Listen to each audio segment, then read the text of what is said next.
Welcome back to DLS news. आइए बात करते हैं दोस्तों, आज 6 जून 2020 शनिवार हो चुका है और जानेंगे देश भर की तमाम 50 बड़ी खबरों पर नजर डालते हैं। सीधे बात करते हैं पहले अपडेट की। मोदी सरकार ने एक बड़ा फैसला लिया है, सभी नई सरकारी स्कीमों पर ब्रेक लगा दिया। जी हां, दरअसल आपको बता दें, चीनी वायरस के संकट के बीच प्रधानमंत्री नरेंद्र मोदी गवर्नमेंट की तरफ से एक बड़ा फैसला लिया गया है, जिसके तहत मार्च 2021 तक देश में कोई भी नई सरकारी योजना शुरू नहीं की जाएगी। हालांकि दोस्तों, ये रोक प्रधानमंत्री गरीब कल्याण योजना और आत्मनिर्भर भारत से जुड़ी योजनाओं पर लागू नहीं होगी, लेकिन नई सरकारी स्कीमों को नहीं लागू करने का फैसला लिया गया है। वित्त मंत्रालय की ओर से जारी बयान में कहा गया है कि चीनी वायरस की वजह से जारी आर्थिक संकट में खर्चों में कटौती के तहत यह फैसला लिया गया है। हालांकि आत्मनिर्भर भारत बनाने के लिए कोई भी नई योजना लागू करनी पड़ी तो सरकार जरूर करेगी। चलिए अगला अपडेट है दोस्तों, फसल लोन पर बड़ी राहत मिली है। किसानों को ब्याज में छूट की तारीख को 31 अगस्त तक बढ़ा दिया गया। भारतीय रिजर्व बैंक यानी कि RBI ने अब दोस्तों इस लोन पर भी 31 अगस्त तक छूट का ऐलान कर दिया, यानी कि जून जुलाई अगस्त 3 महीने अगर किसान भाई लोग लोन की किस्त नहीं भी चुका पाते हैं, फसल लोन को नहीं भी चुका पाते तो भी कोई दिक्कत नहीं है। Officially reserve bank of India की तरफ से ये ऐलान कर दिया गया है। चलिए अगला अपडेट है दोस्तों, GST काउंसिल की मीटिंग 12 जून को होगी। GST परिषद की बैठक जो कि वीडियो कॉन्फ्रेंसिंग के जरिए होगी। जी हाँ, GST काउंसिल की नेक्स्ट मीटिंग दोस्तों 12 जून को तय की गई है। सूत्रों के हवालों से जानकारी मिली है कि ये बैठक जो है चीनी वायरस के चलते वीडियो कॉन्फ्रेंसिंग के जरिए आयोजित की जाएगी, जो कि GST काउंसिल की 40वीं बैठक होगी। अब इस तरह की प्लानिंग बन रही है दोस्तों। अगर ये बैठक वाकई में होती है तो देखते हैं इस बैठक में किन चीजों पर टैक्स घटता है, किन चीजों पर टैक्स बढ़ता है। जो कोई भी अपडेट आएगा बैठक में, जो भी निर्णय लिए जाएंगे, उनकी जानकारी मैं आपको DLS न्यूज के माध्यम से जरूर बताऊंगा। फिलहाल अपन आगे बढ़ते दोस्तों अगले अपडेट में, जहां बड़ी खबर है 2 राज्यों में धरती कांपी। झारखंड में 4.7 तो कर्नाटक में दोस्तों 4 की तीव्रता का भूकंप देखा गया। दोनों जगहों पर एक ही समय में झटके महसूस किए गए। जहां 2 राज्यों में शुक्रवार को भूकंप के झटके महसूस किए गए। झारखंड के जमशेदपुर में तीव्रता 4.7 रही और कर्नाटक के हम्पी में 4 की तीव्रता मापी गई। तो ये देख सकते हैं दोस्तों, राजधानी दिल्ली NCR में भी कभी भी भूकंप आते रहते हैं और इसी बीच 2 राज्यों में भी कल भूकंप के झटके महसूस किए गए। चलिए अगली खबर है कि HDFC बैंक ने ग्राहकों को बड़ा तोहफा दिया। लॉन्च की नई स्कीम, डिस्काउंट, कैशबैक और EMI समेत कई सारे ऑफर्स आपको मिलने जा रहे हैं। दरअसल दोस्तों, HDFC बैंक ने अपने ग्राहकों के लिए समर ट्रिस्ट के नाम से एक ऑफर को लॉन्च किया और इसके तहत discount, no cost EMI, no down payment, cashback, reward point समेत कई सारे ऑफर्स आपको दिए जाएंगे। ये ऑफर बैंक के कार्ड, EMI, लोन और पेजा ऐप पर आपको मिलेंगे। बैंक की तरफ से बयान जारी करके बताया गया है HDFC बैंक की तरफ से क्या क्या ऑफर्स मिल रहे हैं। तो iPhone SE के ऊपर एक्सक्लूसिव डिस्काउंट मिल रहा है अगर आप उस कार्ड से ऑर्डर करते हो तो। इसके अलावा भी देख सकते हैं आप चुनिंदा ब्रांड्स पर आपको डिस्काउंट और कैशबैक भी मिल रहा है। HDFC बैंक की तरफ से ऑफर्स निकाले गए। Personal loan, gold loan, credit card loan, property loan, business और होम लोन के ऊपर भी ऑफर्स मिल रहे हैं। तो ज्यादा जानकारी आप देख सकते हैं। चलिए अगली खबर है दोस्तों, चीनी वायरस का इफेक्ट देखिए। सोशल डिस्टेंसिंग बनाए रखने के लिए बैंक जो है ना, वो अब कॉन्टेक्ट लेस ATM तैयार कर रहे हैं। यानी कि अब आपको आपके मोबाइल के एप्लीकेशन से सिर्फ QR कोड स्कैन करना होगा और ATM मशीन से आपका कैश बाहर निकल कर आ जाएगा। आपको ATM मशीन को टच करने की भी जरूरत नहीं पड़ेगी, यानी कि बिना टच ATM मशीन से पैसा निकल जाएगा। बैंक इस तरह के कॉन्टेक्ट लेस ATM की तैयारी कर रहे हैं ताकि चीनी वायरस का संक्रमण ना फैले। इन्फेक्शन को बचाने के लिए बैंकों की तरफ से इस तरह की योजना शुरू की जा रही है और उम्मीद है आपको बहुत जल्द इस तरह की टेक्नोलॉजिकल ATM मशीनें देखने को मिलेगी। चलिए साथ ही अगला अपडेट है कि 11 जून से खुलेगा प्रसिद्ध बालाजी मंदिर। 6000 भक्त प्रतिदिन दर्शन कर पाएंगे। जहाँ तो आपको बता दें, तिरुमला के पास भगवान वेंकटेश्वर के प्रसिद्ध पहाड़ी मंदिर को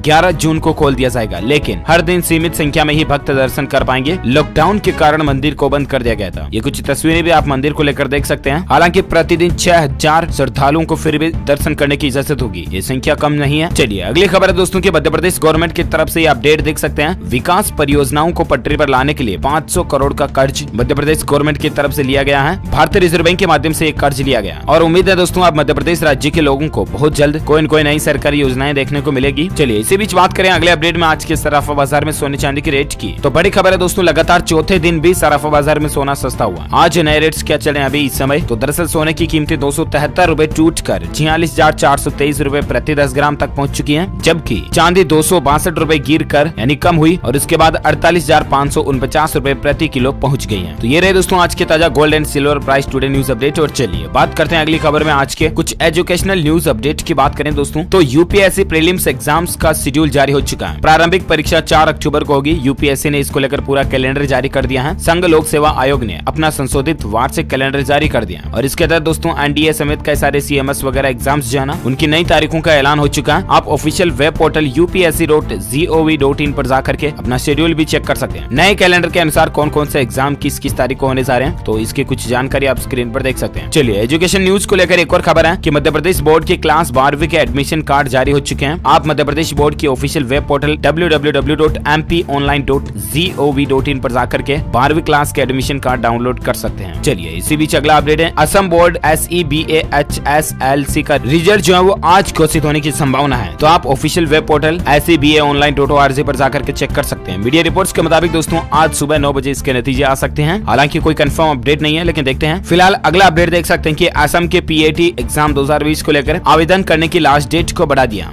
जहां असम पॉलिटेक्निक एडमिशन टेस्ट यानी PAT की एप्लीकेशन फॉर्म भरने की लास्ट डेट को 10 जून तक बढ़ा दिया, यानी कि अब स्टूडेंट्स लोग जो है 10 तारीख तक अप्लाई कर सकते हैं। चलिए इसी बीच बात करें दोस्तों अगले अपडेट में आज के ताजा मौसम समाचार वेदर न्यूज अपडेट को लेकर बड़ी खबर देख पा रहे कि इन राज्यों में 6 से लेकर 9 जून के बीच तूफानी बारिश आ सकती है, ओले भी गिर सकते हैं। कौन कौन से राज्यों में भारतीय मौसम विज्ञान विभाग की तरफ से अलर्ट और चेतावनी जारी की गई है, तो आइए आपको बताते हैं पूरी जानकारी विस्तार से। हाल ही में आपको पता होगा कि निसर्ग तूफान में महाराष्ट्र और गुजरात के अलावा इसके आसपास से जुड़े कुछ राज्य जिससे मध्य प्रदेश, छत्तीसगढ़ और अन्य राज्यों में भी भारी बारिश और तबाही देखी गई, राइट। लेकिन अब दोस्तों मौसम विभाग की नई चेतावनी के अनुसार 6 से लेकर 9 जून तक के बीच में राजधानी दिल्ली, NCR, इसके अलावा उत्तर प्रदेश और बिहार में तेज बारिश होने की संभावना है। मौसम को लेकर और एक अपडेट देख सकते हैं। कुछ तस्वीरें देखिए, हिमाचल प्रदेश की चोटियों पर बर्फबारी हुई है, शिमला में भारी बारिश देखी गई, ओलावृष्टि से फसलों को नुकसान हुआ। और इसी बीच बात करें दोस्तों संपूर्ण भारत के आज 6 जून 2020 के मौसम पूर्वानुमान की, तो अगले 24 घंटों के दौरान बिहार और पूर्वोत्तर भारत के साथ साथ अंडमान निकोबार द्वीप समूह में मध्यम से भारी बारिश होने की संभावना है। इसके अलावा उत्तर प्रदेश, गुजरात, कोंकण, गोवा, तटीय कर्नाटक, केरल, तटीय आंध्र प्रदेश में हल्की से मध्यम बारिश हो सकती है। साथ ही आंतरिक कर्नाटक, मध्य महाराष्ट्र, तमिलनाडु, झारखंड, गंगेय पश्चिम बंगाल, उत्तर प्रदेश के बाकी हिस्सों में, पंजाब, हरियाणा, दिल्ली, पश्चिम हिमालय राज्य और मध्य प्रदेश, छत्तीसगढ़ में कुछ जगहों पर बारिश होने की संभावना है। चलिए अब बात करें दोस्तों देश और दुनिया की कुछ और बड़ी खबरों पर नजर डालेंगे, लेकिन उससे पहले चीनी वायरस को लेकर अभी क्या अपडेट चल रहा है। तो भारत में दोस्तों अब तक 6300 से ज्यादा लोगों की जान जाने की खबर है, जबकि 2,27,000 से ज्यादा चीनी वायरस के पॉजिटिव केस, टोटल संक्रमितों की संख्या भारत में हो चुकी है। वहीं 1,08,000 से ज्यादा लोग ठीक भी हो चुके हैं। और इसी बीच एक और अपडेट देख सकते हैं कि चीनी वायरस के खिलाफ मिली सफलता के पीछे PM नरेंद्र मोदी का हाथ है। ये कहना उत्तर प्रदेश के मुख्यमंत्री योगी आदित्यनाथ सरकार की तरफ से एक इंटरव्यू के दौरान उन्होंने कहा कि मोदी सरकार के द्वारा जो अच्छे खासे प्रयास किए गए, जिनकी बदौलत आज हम चीनी वायरस को काफी कंट्रोल कर पाए हैं भारत में, ये राहत की बात है। और इसी बीच और एक अपडेट देख सकते हैं कि देश में अब तक 6,637 लोगों की जान जाने की खबर है। चीनी वायरस ने आज फिर 274 लोगों की जान ली। महाराष्ट्र में अब तक की सबसे ज्यादा 139 मौतों की खबर है। दिल्ली में 249 मरीजों ने दम तोड़ा। ये कुछ पिछले 24 घंटों का अपडेट आप आंकड़ा देख सकते हैं। और इसी बीच खबर है दोस्तों चीनी वायरस को लेकर देश में लाइव अपडेट देखिए। महाराष्ट्र में संक्रमितों का आंकड़ा 80 पार पहुंच चुका है। वंदे भारत मिशन 3 के लिए एयर इंडिया ने बुकिंग शुरू कर दी है। अब तक दोस्तों टोटल 2,33,000 से ज्यादा केस होने की, संक्रमित होने की संभावना मीडिया रिपोर्ट्स के मुताबिक नजर आ रही है। भारत में अभी इस खबर के अनुसार दोस्तों 2,33,789 लोगों के जान जाने की खबर है। ओके, तो ये रही दोस्तों चीनी वायरस से संबंधित कुछ बड़ी खबरें। और आइए अब बात करते हैं देश और दुनिया के कुछ और प्रमुख अपडेट्स की, जहां बड़ी खबर आप देख सकते हैं कि नाक, कान, गला रोग विशेषज्ञ डॉक्टरों के लिए सरकार ने नई गाइडलाइंस जारी की है। आखिर क्या क्या छूट मिली है, तो दरअसल आपको बता दें डॉक्टर भाई लोगों के लिए सरकार ने कुछ नए निर्देश, कानून, कायदे, गाइडलाइंस जारी की है। इन नियमों का सभी डॉक्टर्स, नर्स, स्वास्थ्य कर्मी और मरीजों के लिए पालन करना जरूरी होगा। यानी कि अगर आपको कान, नाक और गले से जुड़ी कोई भी बीमारी है तो सरकार के इन गाइडलाइंस का फॉलो करना आपके लिए जरूरी होगा। क्या क्या नियम है, तो दरअसल दोस्तों डॉक्टर अगर जहां तक हो सके फोन पर इलाज करने की सलाह दे सकते हैं, तो पहले ये करना है, ठीक है। जांच वाले कमरे में एक बार में एक ही मरीज अंदर जा सकेगा। अगर साथ में कोई और व्यक्ति भी आया तो उसे बाहर रखना होगा। एक मरीज से दूसरे मरीज के बीच उचित समय का अंतराल जरूर रखना पड़ेगा। बिना अपॉइंटमेंट के किसी भी मरीज को आने की अनुमति नहीं मिलेगी। OPD में आने वाले हर मरीज की थर्मल स्क्रीनिंग की जाएगी। अगर किसी को चीनी वायरस जैसे लक्षण दिखाई देते हैं तो उनके लिए अलग से इस तरह का क्लिनिक बनाया जाएगा। सोशल डिस्टेंसिंग, मास्क वगैरह इन सारी चीजों का, सैनिटाइजिंग का सबका ध्यान रखना पड़ेगा। ये नियम सरकार ने डॉक्टर और मरीजों के लिए कुछ नए बना दिए हैं। उम्मीद आपको जानने मिले होंगे। और चलिए अगली खबर है दोस्तों की पूरे बिहार राज्य में स्मार्ट बिजली मीटर जल्द ही लगना शुरू हो जाएंगे। कुछ जिलों से इसकी शुरुआत भी होने जा रही है, जहां प्रीपेड मीटर लगने का ट्रायल शुरू होने जा रहा है। तो उम्मीद है आपको बहुत जल्द बिहार के अंदर सभी जिलों में प्रीपेड स्मार्ट मीटर देखने को मिलेंगे। चलिए अगला अपडेट है, पूर्वी लद्दाख में जो तनाव चल रहा है उसमें चीन और भारत के विदेश मंत्रालय के अफसरों के बीच में चर्चा हुई है। और आज सुबह चीन की सीमा में मिलेंगे दोनों देशों के सैन्य अधिकारी। दरअसल आपको बता दूं दोस्तों कि चीन और भारत के बीच उस सीमा विवाद को लेकर पिछले कुछ दिनों से मसला चल रहा है, राइट। और आज इसी टॉपिक पर बात करने के लिए भारत की ओर से 14वीं कोर के commander lieutenant general Harinder Singh बैठक में शामिल होंगे। और देखते हैं दोस्तों की शांतिपूर्ण बातचीत के बीच अगर मसला हल हो जाए तो बेहतर है। जो कोई भी बातचीत होगी मैं आपको DLS न्यूज के ऊपर दिन में एक अलग से वीडियो में बता दूंगा। इसी बीच फिलहाल अगली खबर है कि चीनी वायरस को लेकर तबलीगी जमात के लोगों ने जो किया उसे माफ नहीं किया जा सकता। ये कहना उत्तर प्रदेश के योगी आदित्यनाथ की तरफ से हिंदुस्तान के साथ एक्सक्लूसिव बातचीत में इंटरव्यू इंटरव्यू के दौरान उन्होंने कुछ बातें कही है। और इसी बीच अगली खबर है, एक रिपोर्ट में एनालिसिस सर्वे देखिए आप कि भारत में 5 साल में 6 गुना बढ़ी है इंटरनेट ऑफ थिंग्स पेटेंट्स की फाइलिंग। जी हाँ, भारत में दोस्तों IoT यानी कि इंटरनेट ऑफ थिंग्स में गत 5 साल में 6 गुना बढ़ोतरी हुई है। तो ये जानकारी आप देख सकते हैं। और इसी बीच अगली खबर है, बिहार में नौकरी की बहार देखिए, इंजीनियरिंग पॉलिटेक्निक कॉलेजों में शिक्षकों की भर्तियां निकलने जा रही है। जी हाँ, बिहार राज्य के इंजीनियरिंग और पॉलिटेक्निक कॉलेजों में 2986 शिक्षकों की भर्तियां शीघ्र ही शुरू होने जा रही है। बहुत जल्द इसके एप्लीकेशन फॉर्म भी आ जाएंगे। तो जैसे आते मैं आपको बता दूंगा DLS न्यूज के ऊपर। फिलहाल अगली खबर है, बिहार को लेकर देख सकते हैं कि रोजगार के लिए 10 लाख रुपए देगी नीतीश सरकार। हालांकि बिहार राज्य सरकार ने इस तरह की स्कीम निकाली है, लेकिन इसके पीछे कुछ नियम कानून कायदे शर्तें भी रखी है। जिस तरह से केंद्र सरकार की तरफ से MSME वगैरह में लोन दिया जाता है, उसी तरह से बिहार सरकार की स्कीम। चलिए अगली खबर की बात करें दोस्तों, तो सुप्रीम कोर्ट में प्रवासी मजदूरों के मामले की सुनवाई पूरी हो चुकी है।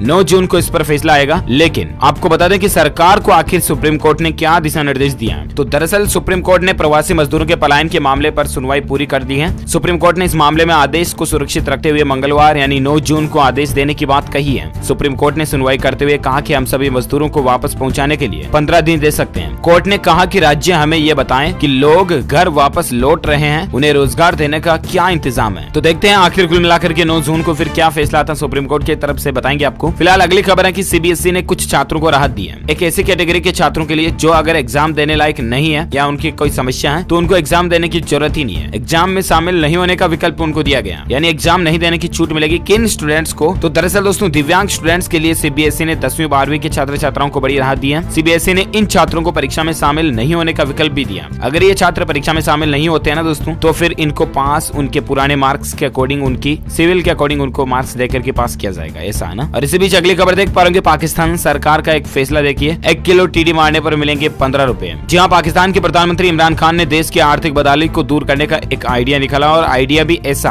कि देश की फौज अब कीड़ों को काबू करने में लग गई है। जी हाँ, जरा देखिए दोस्तों, पाकिस्तान की आर्मी अब दुश्मनों को काबू नहीं करेगी बल्कि अपने ही वहाँ के कीड़ों को काबू करेगी, क्योंकि हिंदुस्तान से मुकाबला करने की चाह रखने वाले पाकिस्तानी फौजी इन दिनों कीड़े से मारकर कमाई करके अपने देश का पेट भरने में जुट गए। चलिए इसी बीच अगली खबर है, रिलायंस जियो की तरफ से एक ऑफर निकाला गया जिसमें आपको ये रिचार्ज करने पर 4 गुना फायदा मिलेगा। 249 रुपए या इससे ज्यादा के सभी रिचार्ज पर आपको शॉपिंग के कूपन वगैरह भी मिल रहे हैं। इस ऑफर के तहत जियो ट्रेंड्स फुटवियर और रिलायंस डिजिटल के आपको कूपन मिलेंगे। ये कूपन रिचार्ज करवाने पर सब्सक्राइबर के माई जियो एप्लीकेशन में क्रेडिट कर दिए जाएंगे। रिलायंस जियो की तरफ से कुछ खास ऑफर निकाला गया है जिसमें आपको क्या क्या फायदे मिलेंगे, तो इसकी कुछ जानकारी आप स्क्रीन पर देख सकते हैं। और इसी बीच अगला अपडेट है कि जवाहरलाल नेहरू पोर्ट ने अपने प्रशिक्षण केंद्र को चीनी वायरस के इलाज के लिए अस्पताल में बदल दिया। चलिए साथ ही अगला अपडेट है कि अब इस प्राइवेट बैंक ने घटाई सेविंग बैंक अकाउंट पर ब्याज दर, ग्राहकों को इससे आखिर कितना नुकसान होगा। तो दरअसल दोस्तों ICICI बैंक ने भी अब अपने बचत खाते में ब्याज में कटौती करने का ऐलान किया। हाल ही में आपको पता होगा कुछ और दूसरे बैंकों ने किया था, लेकिन अब ICICI बैंक भी कर चुका। सीधी बात यह है कि अब आपको 50 लाख रुपए से कम के डिपॉजिट पर लोन ब्याज दर जो है वो 3% मिलेगी, जबकि इससे ऊपर के जमा पर 3.5% के हिसाब से ब्याज मिलेगा। ये बदलाव 4 जून से ही लागू हो चुके हैं। और इसी बीच अगली खबर है, बड़ी खबर दोस्तों, इन शहरों में पेट्रोल और डीजल महंगा हो सकता है। जी हाँ, आखिर क्यों? तो दरअसल आपको बता दें, गुजरात के उप मुख्यमंत्री नितिन पटेल ने कहा कि राज्य सरकार लॉकडाउन के कारण राजस्व में हुए नुकसान की भरपाई के लिए पेट्रोल और डीजल जैसे ईंधन पर वेट टैक्स बढ़ाने पर विचार कर रही है। और ऐसे में अगर सरकार वाकई में विचार करती करती सही में बढ़ा दिया ना वेट टैक्स, तो पेट्रोल और डीजल की रेटें 4-5 रुपए 6 रुपए तक महंगी हो जाएगी। हालांकि ये मीडिया रिपोर्ट चल रही है, देखते हैं अब कंफर्म फैसला गुजरात गवर्नमेंट की तरफ से जब भी लिया जाएगा मैं आपको बताऊंगा जरूर TLS न्यूज के ऊपर। फिलहाल अगली खबर है कि बैंक ऑफ महाराष्ट्र ने रेपो रेट से जुड़ी ऋण ब्याज दरों को 0.40% तक घटा दिया। जी हाँ दोस्तों, सार्वजनिक क्षेत्र के बैंक ऑफ महाराष्ट्र ने शुक्रवार को ही रेपो रेट के यानी कि कुल मिलाकर के लोन की ब्याज दरों में कटौती की है। सीधा मतलब ये है, अब लोन रेट जो है वो 7.05 रह चुकी है, जो कि पहले 7.45 थी, है ना। और इसी बीच अगला अपडेट है कि नई प्राइवेसी पॉलिसी के साथ गूगल प्ले स्टोर पर मित्रों एप्लीकेशन की वापसी हो चुकी है, लेकिन गूगल प्ले स्टोर ने कुछ नई प्राइवेसी और पॉलिसी